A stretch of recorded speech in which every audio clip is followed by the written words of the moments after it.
Okay, Nikki's her name? Yes. Oh, she's a reporter with the Gonzales Cannon? Yes. Okay. Hello? Was this Nikki? It is. Hi. How are you? Hi, ma'am. I'm Jeff Davis. This is the long-running Jeff Davis show based out of Austin, Texas. And Mike Hansen has been informing us about really what I consider to be quite a bit of shenanigans going on with the Gonzales city leadership. And we took a look at your article here. Could you elaborate a little bit about what's going on with this one city council member and about this voter fraud? Yes, I'd be happy to. Basically, what happened was approximately 2 years ago, we had a city councilman, Mr. Russell Grant, who was assisting a candidate for city council for a different seat and going door to door.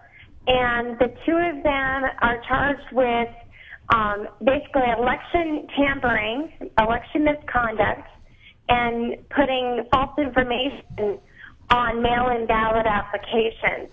What they were doing was telling people when they went to their homes, telling them to just sign the form, that it was a new form of early voting, and that they would fill out the rest of the information for them. Well, what the people didn't realize is that Mr. Grant and Mr. Roaches, and I believe other people were involved, were marking them as disabled in order to get a ballot mailed to their house.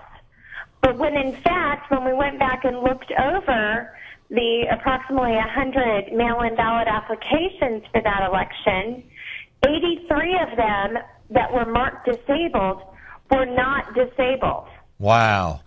They were actually, just hardworking folks, didn't have any physical problems to prevent them from going to the polls themselves. In many cases, when I called them to talk to them about it, they did not even know that they were marked disabled. Being a newspaper reporter, would you go too far to say now that at least the elections in Gonzales, Texas, are dishonest? I believe that the election process itself is flawed throughout our country. I think what's happened in Gonzales is basically a symptom of a national illness, and it really needs to be looked at seriously, from whether it's a little town in Texas to a capital city. It's got to get some attention, because for every case such as this that is exposed, just imagine how many aren't. Just imagine how many cases or how many situations where election tampering is happening every year and nothing is being done about it. That's what I think this is really symbolic of, is that, if it can happen here, it can happen anywhere. I agree with you. Go ahead, Gary. I was going to ask you a couple of questions, Nikki. First of all, how did you find out that these people who were listed as disabled were not disabled? Well, what I did was I did a public information request for all the mail-in ballot applications through the city, and I went through the phone book, and I basically let my fingers do the walking. I didn't know any of these people. I called them. I told them who I was and why I was calling, and I simply asked them.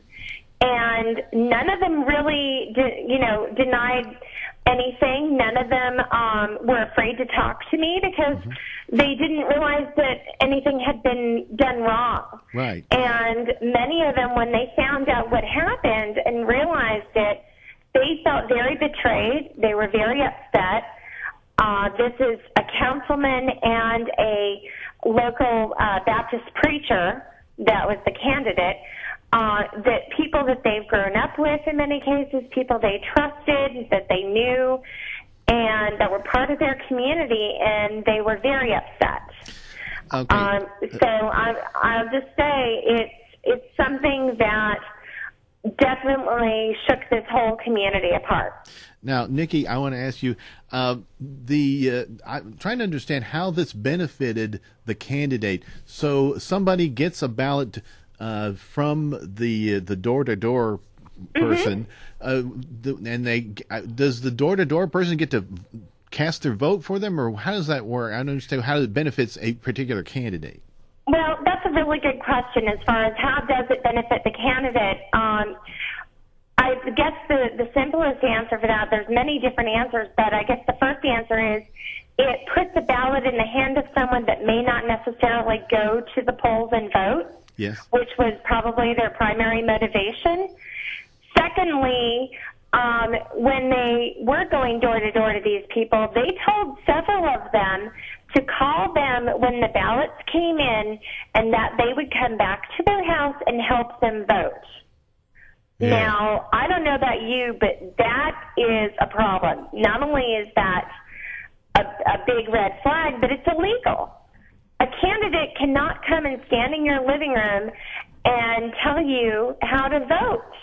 Wow. It's completely inappropriate, and it's illegal. The candidate in question, Mr. Charles Roaches, both of the men are very nice, but it doesn't matter. In this situation, illegal is illegal. And I had people telling me that they were told how to vote, how to sign his name on there because he was a write-in candidate. His name was not printed on the ballot.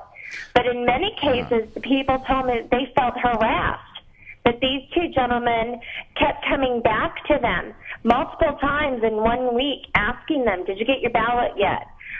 Where is it? Let me see it. Don't worry about it. I'll turn it in for you.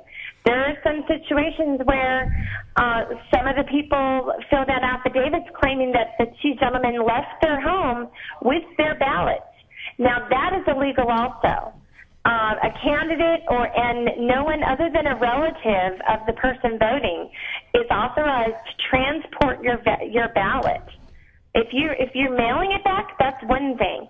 But if you're giving it to someone in their hand and they're not a relative, and especially if they're a candidate, that is illegal. Yeah. Nikki, I want to ask you another question. Yes. You are in Gonzales. You're familiar with the city council there and the candidates and so forth. We're in Austin. We don't know anything about the election there. So can you tell us what election were we talking about?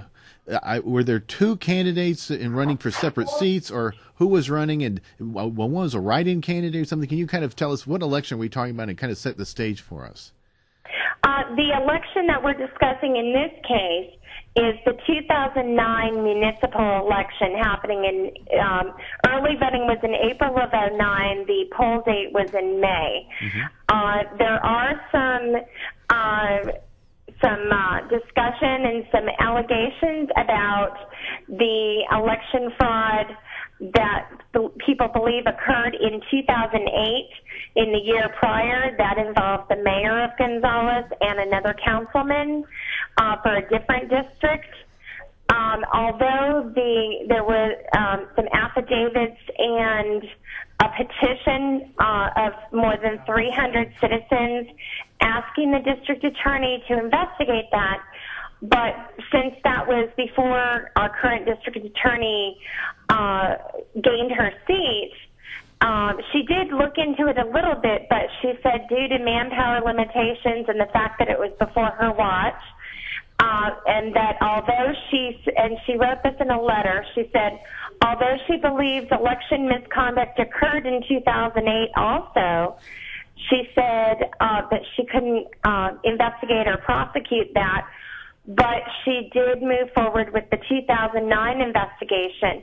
An interesting point on this is that a little more than a year ago now, when that investigation was completed for the 2009 election, the district attorney announced that a plea deal had been reached with Mr. Roaches and Mr. Grant. And Mr. Grant, the councilman at that time, stepped down and resigned his seat on the council and agreed to cooperate with the district attorney's office in exchange for probation. The situation as it developed in the last month or so is that the district attorney's office learned that that probation process was not followed through by Mr. Roaches and Mr. Grant. Therefore, she took the case to the grand jury where they were indicted last month.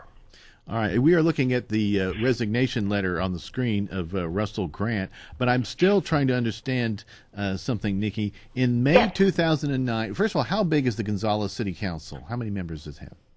What's our population? No, how many members does the Gonzales City Council have? Oh, there's four city councilmen and one mayor, so 5 council members total. All right, and who was up? How many were up for election in May 2009? I beg your pardon? Could you repeat the question? How many council seats were up for election in May 2009? There's 2 up each year. It alternates. It's a 2-year term. All right. So in 2009, it was District 1 and District 2. All right. Now, Russell Grant, was he one of the candidates?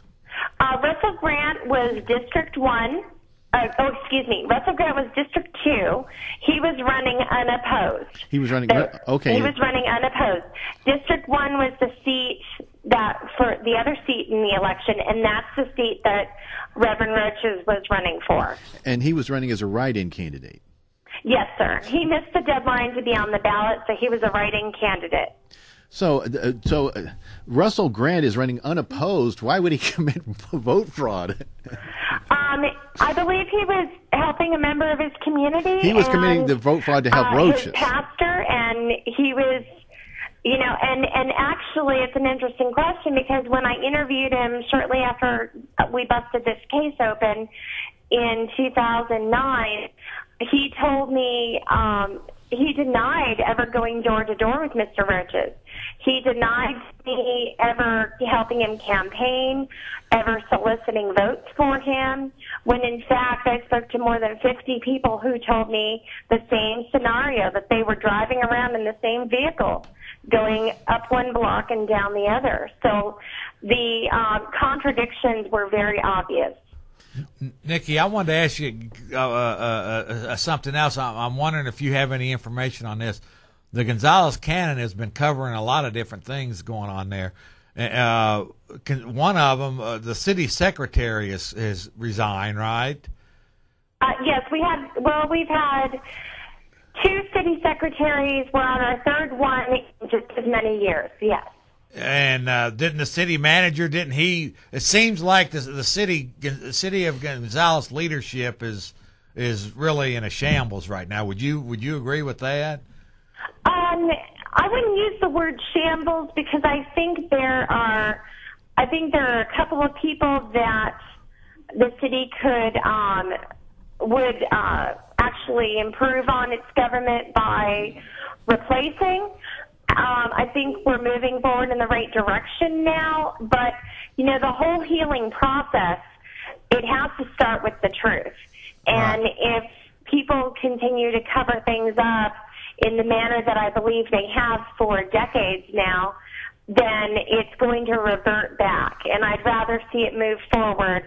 I think we're making progress. The city manager was actually fired here early last month, the first week of February, and right now we have an interim city manager, a wonderful man, very competent, very experienced. He's actually the former city manager of Victoria, who recently just retired from there. He's been gracious enough to step in. He's a Gonzales native. And so I think he is helping to lead the council and the city administration in the right direction. And I think it's just going to take a lot of good, hard questions, a lot of, still looking in the dark corners, so to speak, and keeping some people on their toes, and hopefully we won't let history repeat itself. Nikki, we got to run, but I want to thank you so much for calling in and outstanding reporting. Yeah, I want to say that this is really the kind of old-fashioned news journalism that we don't see from the mainstream media anymore. They just regurgitate press releases and so forth. You actually did some investigation there, Nikki, and that's really what reporting should be all about. And we really do congratulate you on your hard work and your accomplishments. Yes. Well, thank you very much. That's something that we're very proud of. And my newspaper, the Gonzales Canon, actually was created. We've only been publishing for a year and a half, and our paper was created out of the ashes of this investigation when I worked at another newspaper here in town, and was actually fired from that paper because of this investigation. Really? But it just goes to show you that tenacity and stubbornness can go a long way. Thank you very much, Nikki. I really appreciate you calling in. Yes, sir. Thank you. And I encourage everyone who wants to learn more about it to go to our website, gonzalescannon.com, and we welcome your comments. Thank you very much. Thank you. Have a good night. You too, ma'am.